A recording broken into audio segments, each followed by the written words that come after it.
Day 6.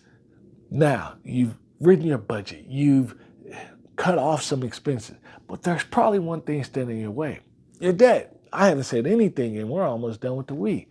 Your debt is in the way. And one of the toughest things you have to realize is you're going to have to get rid of it.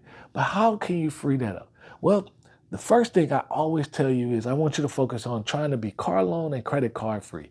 Credit card, number one, pick a card, whether you're doing lowest balance to highest balance, whether you're doing interest rate, whether you're doing largest payment, whether you just picked one at random and you're going to take whatever it is, the card that you're going to pay, I want you to call that servicer, call that credit card company, and tell them, hey, I'm looking to pay this debt off. Is there anything that you can do to help me, to assist me in that?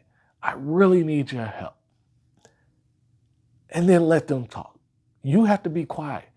Find out what options they have available. Sometimes it's, can you lower the interest rate? Sometimes it's, can you refund the interest? Sometimes it's, can you pause some of the interest?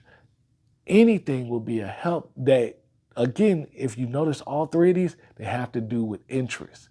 So anything that they can do to help you with that interest, either not being charged, paused, frozen, whatever, while you're paying that off, will help you speed up this process. And you follow that process through each card. Now, in your car loan, I want you to think about selling it. I want you to think about getting rid of it. If you can get rid of it and you're not too underwater, go ahead and get rid of it. Or is there another option? Maybe this is your only vehicle. Can you get maybe a 2, 3, 4-year-old car, maybe it's still a car loan, and you traded it and it's not as much of a loan, and it's something that you can pay off in the next year.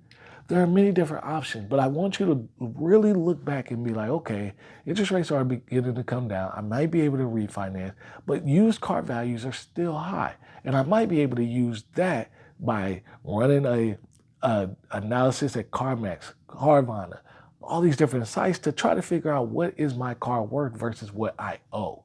And if I owe less than what it's actually worth, I could be in position to get me a smaller car payment just for the time being to allow me to make some financial progress.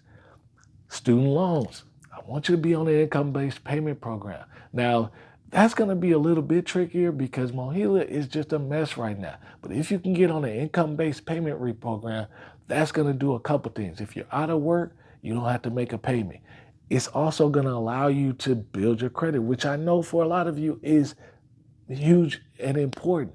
The third thing it's going to do is if you have ideas of wanting to purchase a home, well, with you having this fixed payment that's more conducive into your income, that's what it will use to help you qualify for a home. The point of all this is the student loans. If you have 6 figures plus of student loans, you want to be able to simply manage that to buy yourself time while you're paying off the credit cards and the car loan. But I promise you, if you can get through the credit cards and the car loans in the next year to 18 months, it's going to blow the doors open to your saving, to your investing, and honestly to you financially being able to enjoy your life a lot more.